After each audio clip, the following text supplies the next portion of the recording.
This, of course, came as a huge shock, and William and I have been doing everything we can to process and manage this privately for the sake of our young family. As you can imagine, this has taken time. It has taken me time to recover from... Nobody inside the hall expected the doors to become the biggest story of the day. The audience was already on its feet. Cameras were locked onto the stage. The annual ceremony celebrating Princess Diana's legacy was only moments from beginning, when an urgent message reportedly swept through the event team. A senior official stopped in the middle of the entrance hall, checked a phone, turned towards security, and quietly gave an instruction that left several palace staff frozen in place. Within seconds, whispers began racing through the building. One name had suddenly disappeared from the final guest arrangements: Camilla. As confusion spread across the venue, another rumor moved even faster.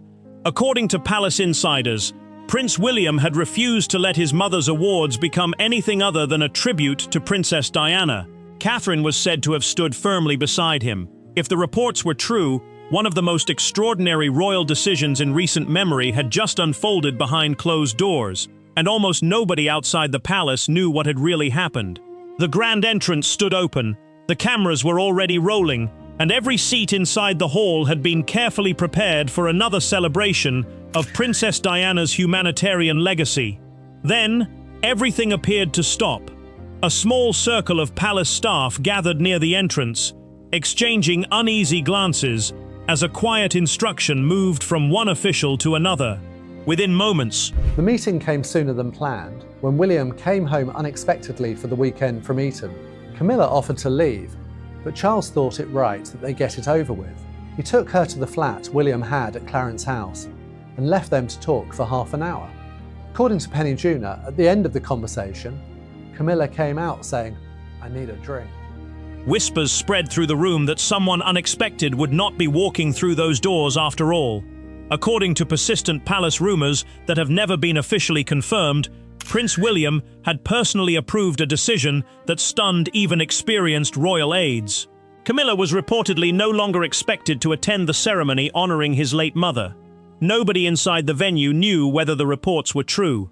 Some guests continued smiling for photographers, while others discreetly checked their phones after noticing unusual movements among security personnel. Event coordinators hurried between private rooms without offering explanations. The atmosphere slowly shifted from joyful anticipation to uneasy silence. Something significant had changed only minutes before the ceremony was due to begin, and everyone present could feel it. The rumors spread even faster outside the building. Royal correspondents exchanged hurried messages, photographers repositioned themselves near every possible entrance, and social media exploded with one simple question. Had Prince William really decided that Camilla should not attend an event dedicated to Princess Diana's memory, or had palace gossip once again outrun the truth? No official statement answered the growing speculation. The silence itself became the biggest headline of the day. Hi viewers, if you believe Princess Diana's legacy should always come before palace politics, comment "For Diana" below. Thousands of people follow stories like this because they believe her memory deserves to be protected. If you're one of them, subscribe, like this video, and share it with another royal watcher so they can join the conversation before the full story unfolds. Inside the hall, Prince William's expression revealed almost nothing. He greeted guests with calm composure, shook hands with award recipients, and thanked volunteers whose work reflected the compassion Princess Diana had inspired around the world. Catherine remained beside him, offering warm smiles to the young honorees, while quietly observing every movement around the room. To the cameras, they looked perfectly composed, yet according to royal commentators, there was an unmistakable feeling that both of them were carrying the weight of an important decision that had already set palace corridors buzzing. The ceremony itself had always represented something deeply personal for William. It was more than another appearance on the royal calendar.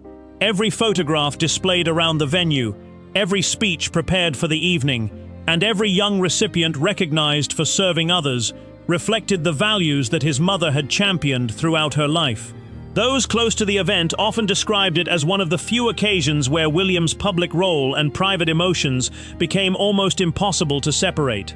As guests continued arriving, another unexpected detail caught attention. Several seating arrangements reportedly looked different from earlier planning drafts that had quietly circulated among organizers. No one publicly explained the adjustments. Staff members simply escorted guests to their assigned places while avoiding every question about the missing name that many reporters expected to see. Outside, television presenters filled the silence with cautious speculation. Some suggested the reported absence was simply a scheduling matter. Royal protocol and public opinion at the time would have made having Charles next to Camilla at this event impossible, however much Charles in particular might have wanted it. Charles also had to be sensitive to his son's wishes. We know more about this from Prince Harry's memoirs Spare. He later revealed more about his and William's view of Camilla.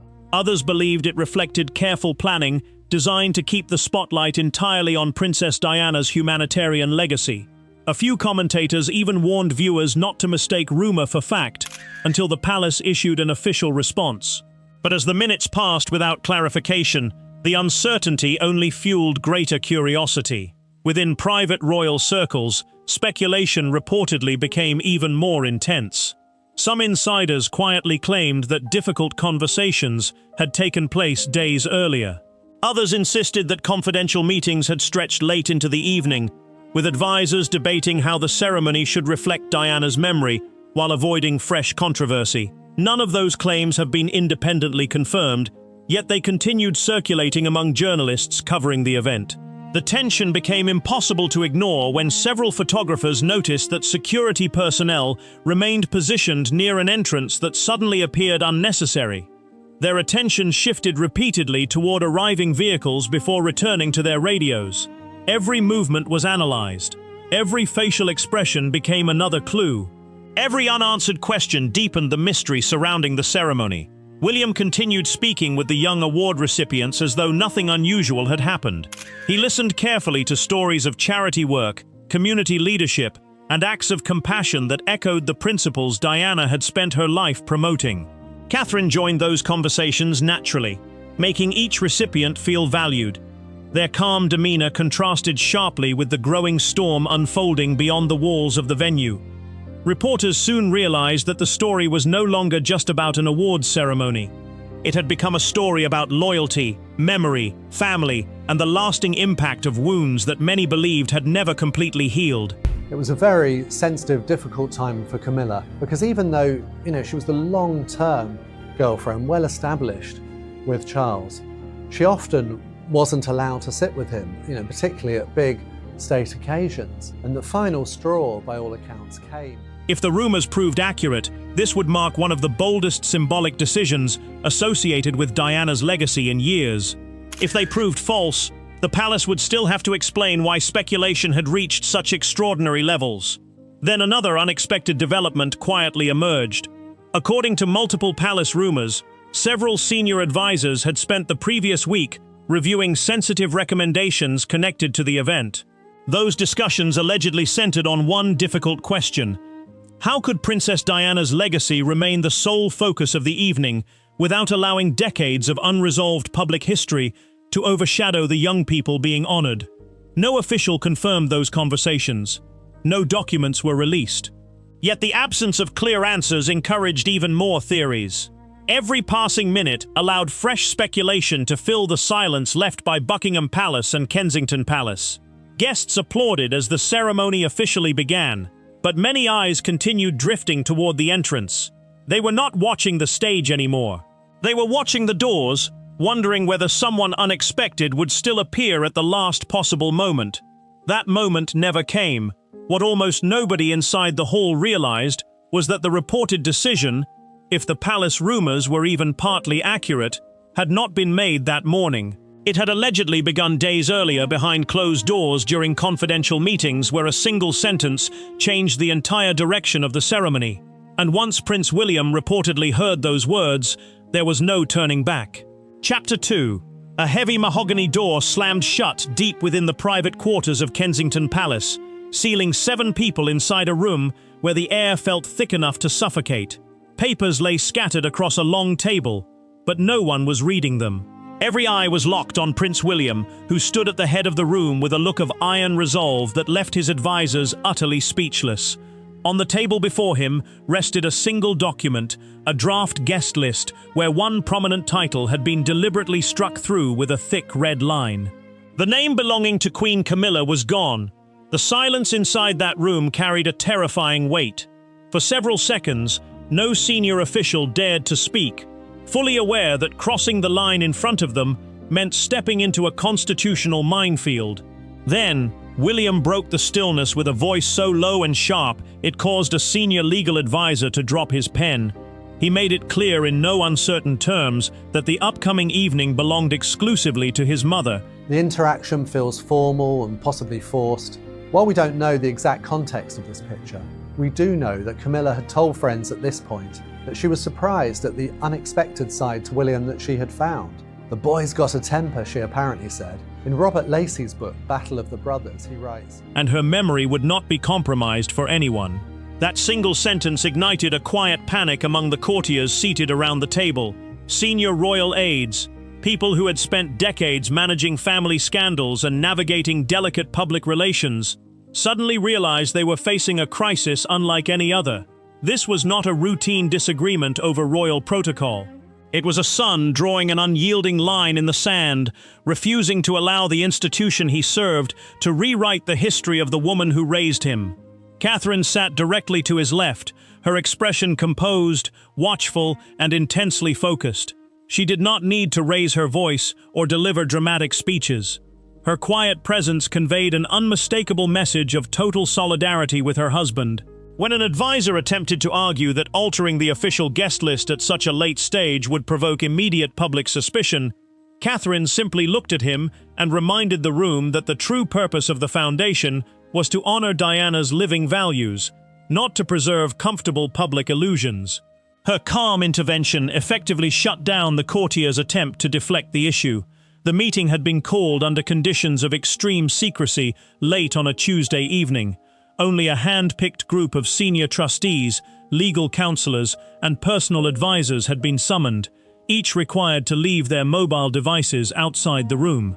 The objective had initially been routine, a final review of security protocols and guest arrival times for the annual Diana Awards ceremony. But what should have been a straightforward organizational briefing quickly devolved into a high-stakes confrontation over who had the moral authority to control Princess Diana's legacy. Senior officials from Buckingham Palace quickly pushed back, warning William of the devastating institutional fallout that would follow. They argued that excluding the Queen Consort from a major royal gathering would send shockwaves through the press, creating an undeniable narrative of family division. One veteran advisor reportedly warned that such a move would be viewed as a direct challenge to King Charles himself, putting the entire monarchy under an unwelcome spotlight. They urged William to think about the bigger picture, pleading with him to put institutional unity above personal feelings. If you are watching this right now and you know in your heart that a child should always defend their mother's memory, no matter how powerful the people standing against them might be, then do not walk away. Subscribe to this channel immediately and hit that like button. Leaving now means turning your back on the truth and allowing palace silence to swallow the real story whole. Show your support for those who stand up for what is right before it is too late. William remained entirely unbothered by the advisor's warnings. According to sources familiar with the atmosphere inside the room, the Prince of Wales made it brutally clear that his primary obligation was to protect his mother's name, not to protect the comfort of those who had caused her so much pain during her life.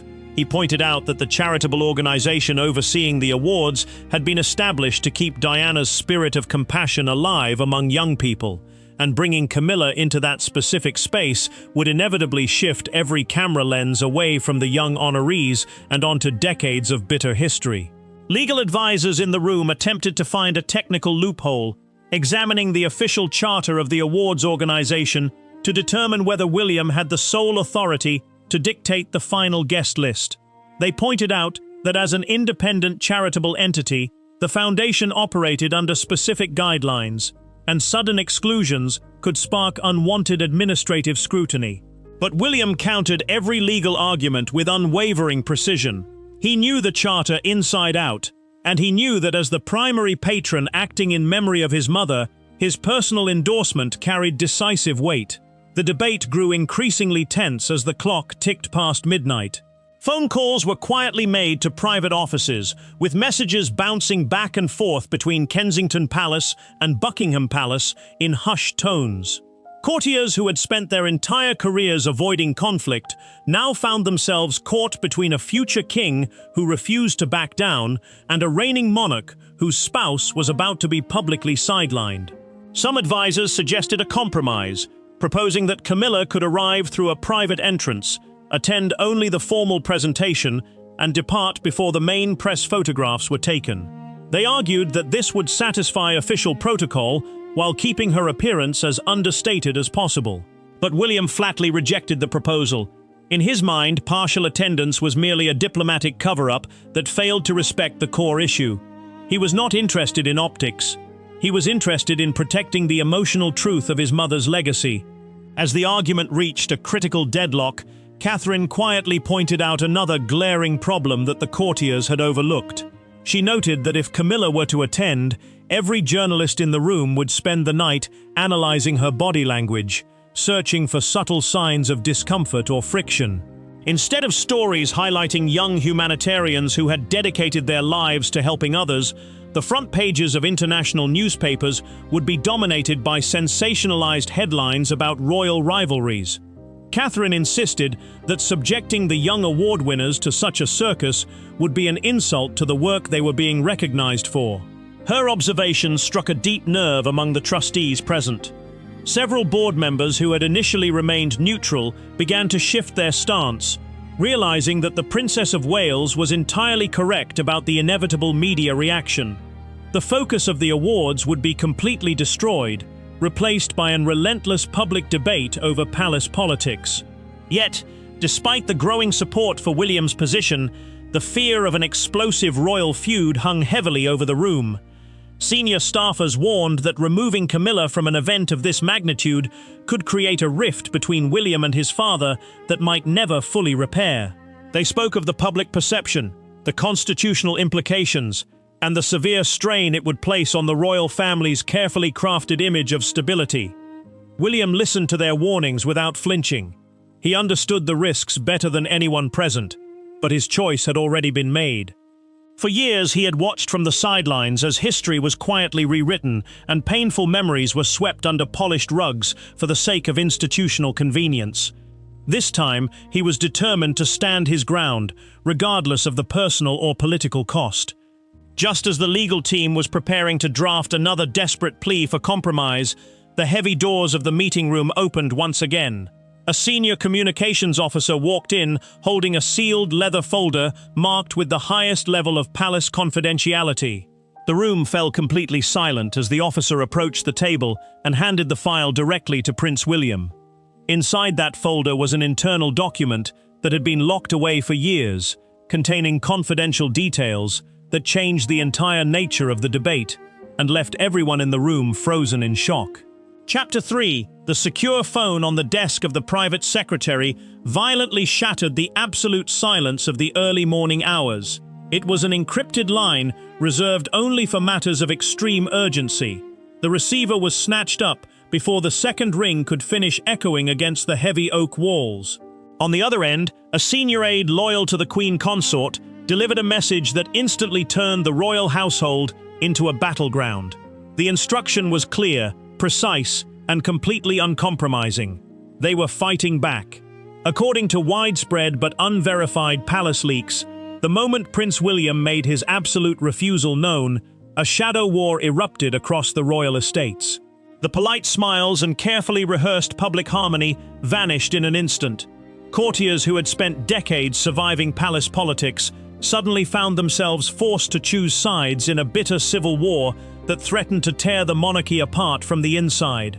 The royal residences transformed into isolated fortresses, with loyalists retreating to their respective corners to strategize their next moves. King Charles found himself trapped in an impossible crossfire. The monarch was reportedly caught entirely off guard by the sheer ferocity of the sudden conflict. Speculative reports from anonymous royal insiders described a father pacing the floor of his private study, deeply torn between his desperate desire for public unity and his son drawing a boundary that could never be crossed. Aides frantically tried to present the king with solutions, but every proposed compromise was completely dead on arrival. For Charles, issuing a direct royal command to force his son into submission was entirely out of the question. Such a move would not only destroy their fragile relationship, but would also ignite a public relations disaster of epic proportions.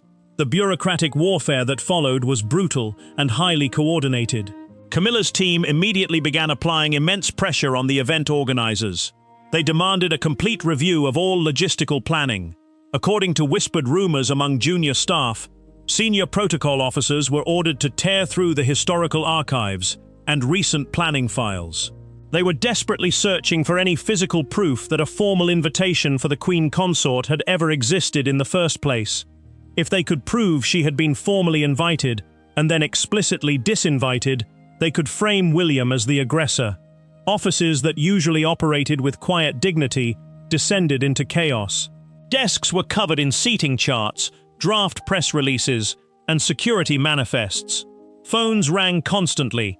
Meetings took place in hushed tones behind locked doors. Junior aides were terrified to speak, fully aware that a single misplaced word could end their careers permanently. The tension was thick enough to choke on. Every staff member knew that the legacy of Princess Diana was the most explosive subject in modern royal history, and they were currently holding a lit match right next to the powder keg. As the frantic search for leverage continued, the carefully constructed walls of palace secrecy began to crack. You cannot hide a conflict of this magnitude for very long. Journalists stationed near the royal palaces started to notice the sudden, erratic movements of senior staff. Scheduled briefings were mysteriously cancelled without any explanation.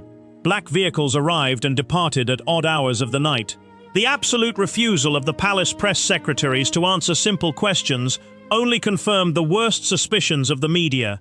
The silence coming from the Royal Communications Office was deafening, and in the world of royal reporting, absolute silence always means something terrible has happened. Right now you are sitting there watching history unfold, and you have a critical choice to make. You can stay silent and let powerful people erase the true memory of Princess Diana, or you can stand up and make your voice heard. Tell us in the comments right now, did Prince William make the absolute right choice to protect his mother, or are you going to look the other way?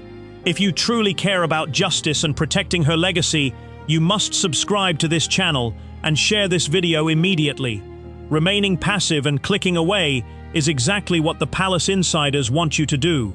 Do not let them silence the truth. Take action right now. While the men in suits argued over optics and constitutional authority, Catherine stood entirely apart from the panic. The Princess of Wales observed the unfolding chaos with incredibly sharp precision. She did not engage in the shouting matches or the frantic midnight phone calls. Instead, she watched the behavior of the courtiers closely. According to those who claim to know the inner workings of the palace, Catherine noticed a deeply troubling pattern that everyone else had completely missed. She realized that the intense pressure to force Camilla into the ceremony was not actually coming from King Charles himself. It was coming from a highly organized shadow group of senior courtiers whose primary goal was to slowly erase Diana from the modern royal narrative. These officials believed that as long as Diana was celebrated independently, the new royal establishment could never fully secure its own public legitimacy. Catherine saw right through their strategy. She understood that this was never just about a simple guest list for a single evening.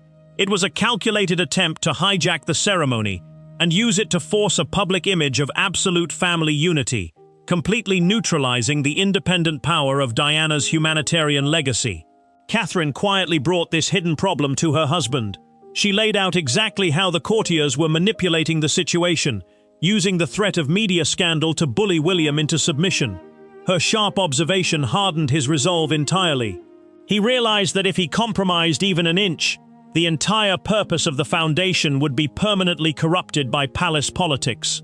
The realization that senior staff were actively attempting to manipulate his mother's memory for their own public relations gain pushed the situation past the point of no return.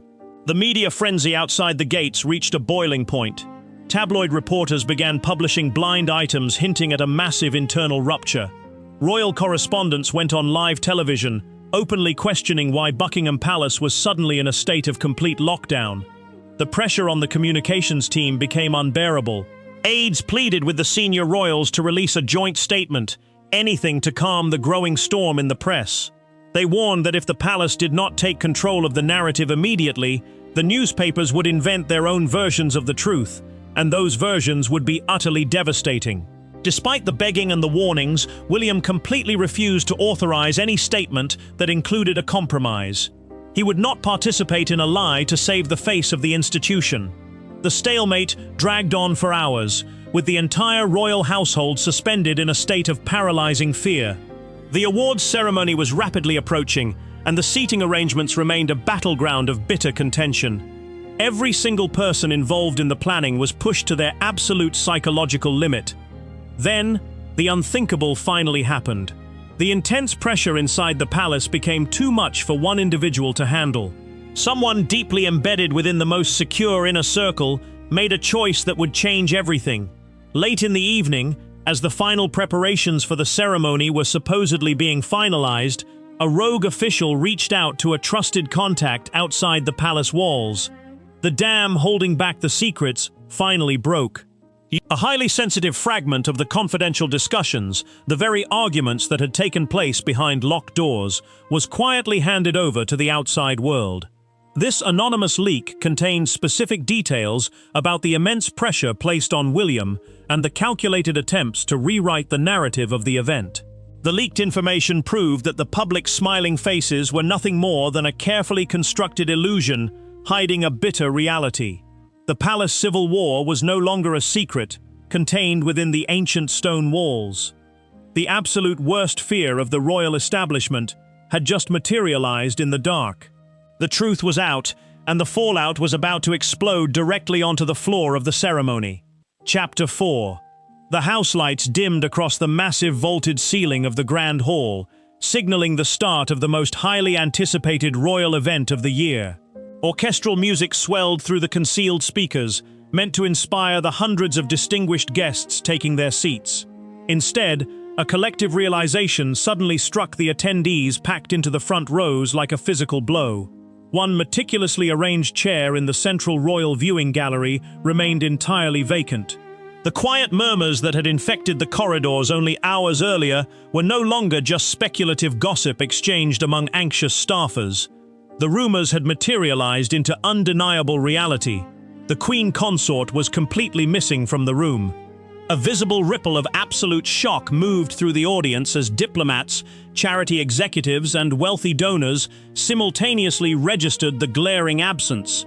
The atmosphere in the room grew instantly heavy, suffocating the celebratory mood that event organizers had worked for months to cultivate.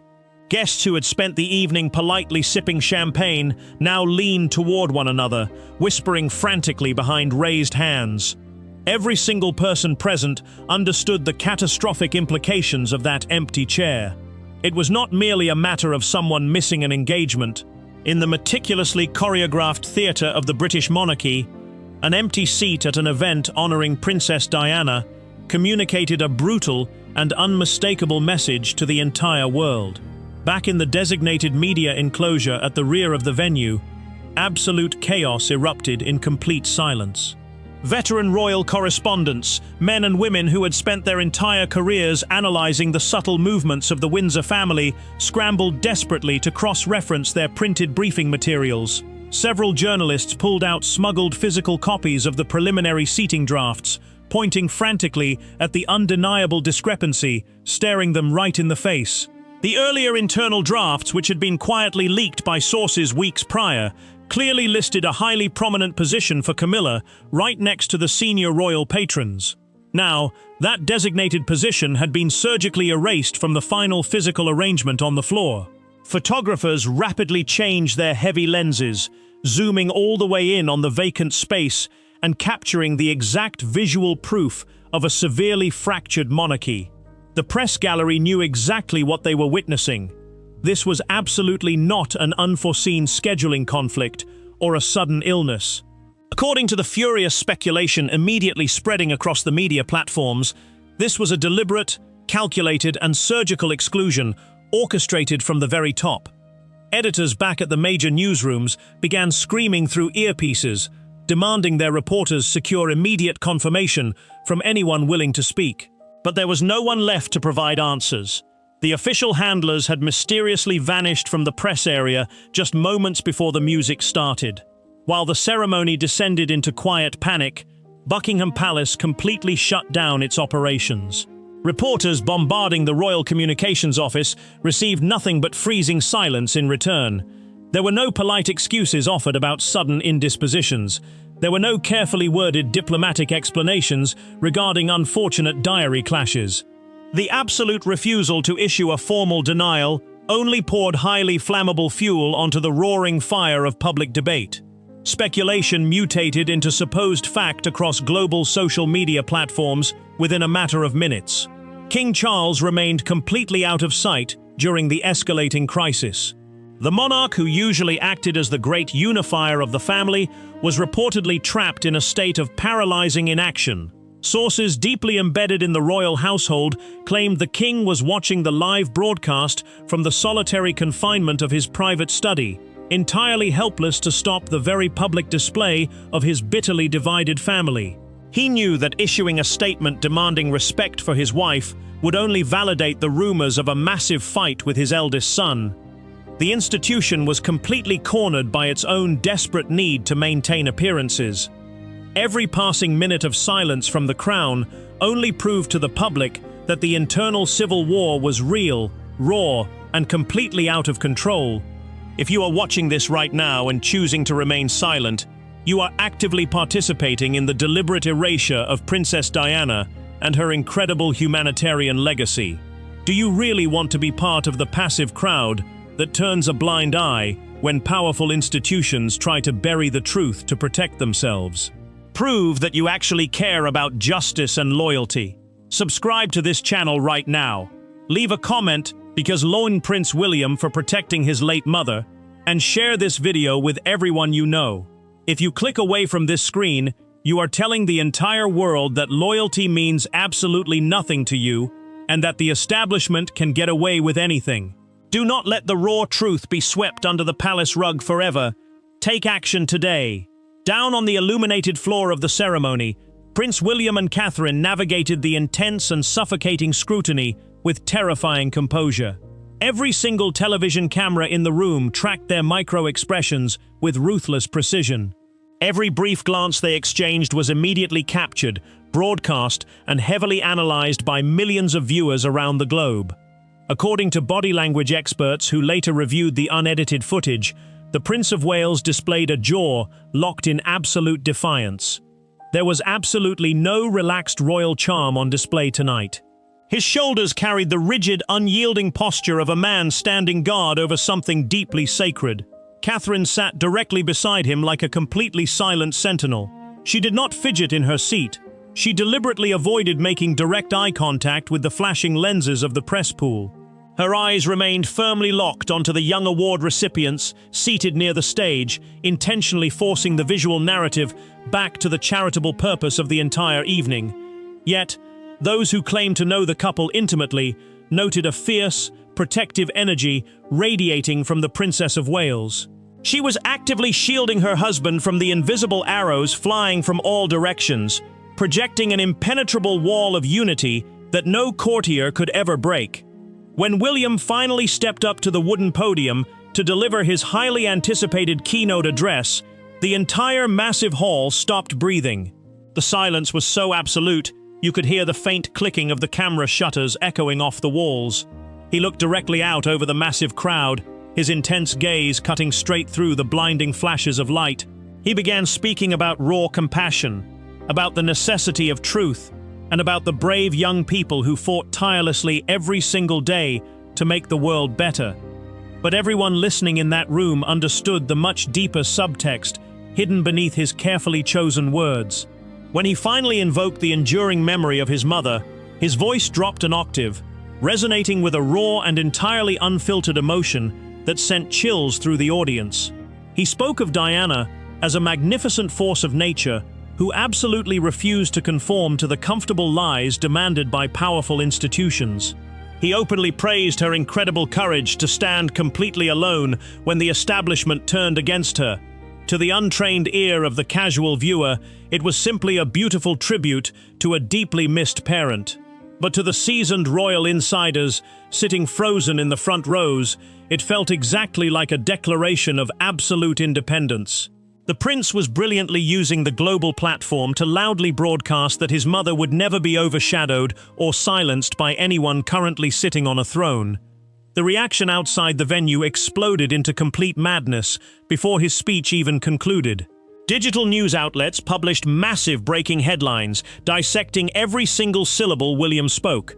Millions of people flooded the internet, praising William for finally drawing a permanent line in the sand and refusing to let the royal publicity machine sanitize the painful history of his family. The debate ripped violently through the public consciousness, forcing everyone to take a definitive side in the greatest royal conflict of the modern era. But the most explosive moment of the entire crisis had not even happened yet. Just as the ceremony reached its emotional peak, an anonymous source quietly contacted a highly trusted investigative journalist. The source did not offer vague gossip or idle rumors. Instead, they handed over a digital copy of a highly classified internal memorandum. This hidden document reportedly contained the exact, unedited reasons why William absolutely refused to change his mind. And the terrifying details written on those pages were about to blow the entire royal establishment wide open. Chapter 5. The glaring blue light of an encrypted laptop screen cut through the pitch-black office of a senior investigative journalist. Outside the window, a heavy London storm battered the glass, but the reporter did not notice the deafening noise. Fingers trembled slightly while scrolling through the stark black text of a digital file that had just bypassed every single secure firewall in the city. The anonymous source working deep inside the royal household had delivered exactly what they promised. Staring right back at the journalist was the highly classified internal memorandum that had allegedly sparked the greatest royal crisis in modern history. The document bore no official crest. It carried no formal signature. But the chilling intelligence detailed across its pages laid bare the exact psychological warfare secretly raging behind the velvet curtains of Buckingham Palace.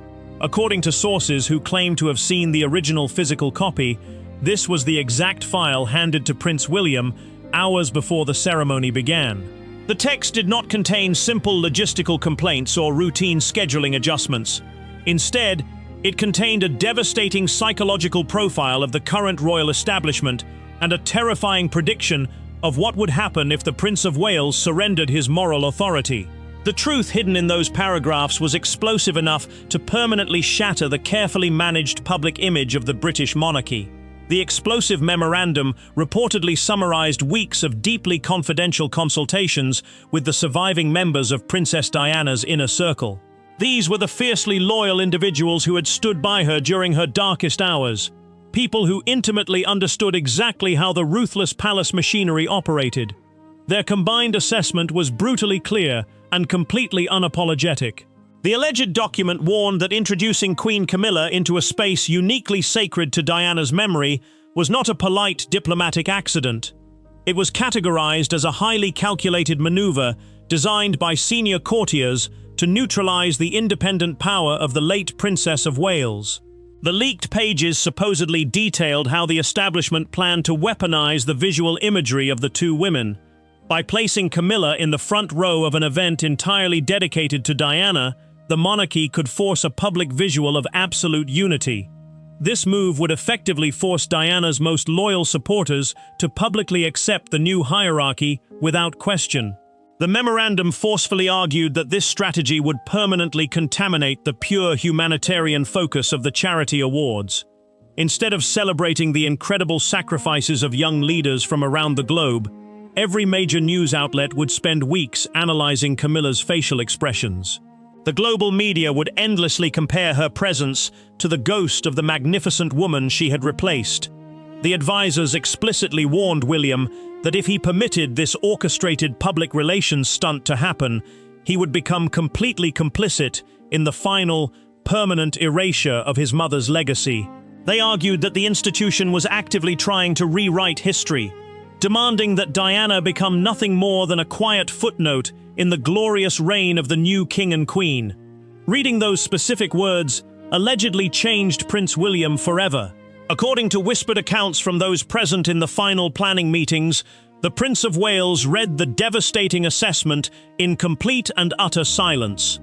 The horrifying realization that his mother's memory was being weaponized for a cheap public relations victory completely shattered any remaining illusion of family loyalty. He was no longer dealing with a simple difference of opinion regarding an event guest list. He was facing a deliberate, cold-blooded campaign to erase the very soul of the woman who had given him life and taught him how to love the world. William made the absolute final decision right then and there. He refused to let the palace use his mother as a convenient prop to fix their own popularity problems. He drew a permanent boundary that no monarch could ever cross. The psychological toll of that specific decision was absolutely immense. He was actively defying the reigning monarch, challenging the entire communications apparatus of the royal family, and risking an unprecedented public scandal that could define his entire life. Yet, he stood completely immovable. Supported by the quiet but fierce strength of Catherine, he chose the raw, painful truth of his mother's legacy over the comfortable, manufactured peace of the monarchy. He would not betray her again. If you are still watching this video and you have not yet subscribed, ask yourself what kind of person you truly are deep down.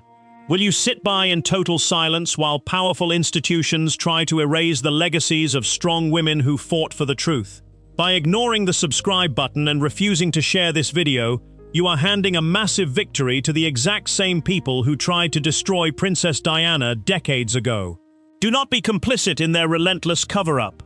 Prove that loyalty, justice, and absolute truth means something real to you. Subscribe immediately, hit the like button, and drop a comment right now declaring your unwavering support for a son defending his mother. Your silence only helps those hiding in the shadows. Take a stand today before her memory is gone forever. While William successfully secured his mother's legacy inside the Grand Hall, the absolute humiliation facing Camilla outside the venue was completely unprecedented. For years, the Queen Consort had carefully and quietly rebuilt her shattered public image, supported by a massive and incredibly expensive palace publicity machine. She had endured decades of fierce public hatred, slowly clawing her way to the highest possible position of power alongside King Charles. But the sudden, glaring absence from the Diana Award ceremony instantly destroyed that carefully constructed facade. The global public scrutiny was absolutely ruthless and entirely unforgiving. Social media platforms erupted with merciless commentary. Royal critics seized the golden opportunity, framing her glaring absence as the ultimate proof that the public had never truly accepted her as a valid replacement for Diana. The complete silence from Buckingham Palace only made the terrifying situation infinitely worse. Every single hour that passed without an official statement from the king left Camilla completely exposed to the vicious and relentless court of public opinion. She was entirely abandoned by the very institution that was supposed to protect her at all costs. Speculative reports suggested that the atmosphere within her private residence was incredibly toxic. Senior advisors reportedly scrambled in absolute panic, realizing that William had successfully outmaneuvered them at their own ruthless game. By simply removing a single chair from a room, the Prince of Wales had forced the entire world to remember exactly who the real Queen of Hearts had always been.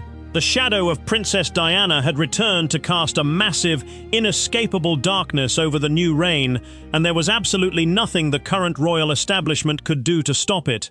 The ceremony eventually concluded with thunderous applause for the young humanitarians, exactly as Diana would have wanted.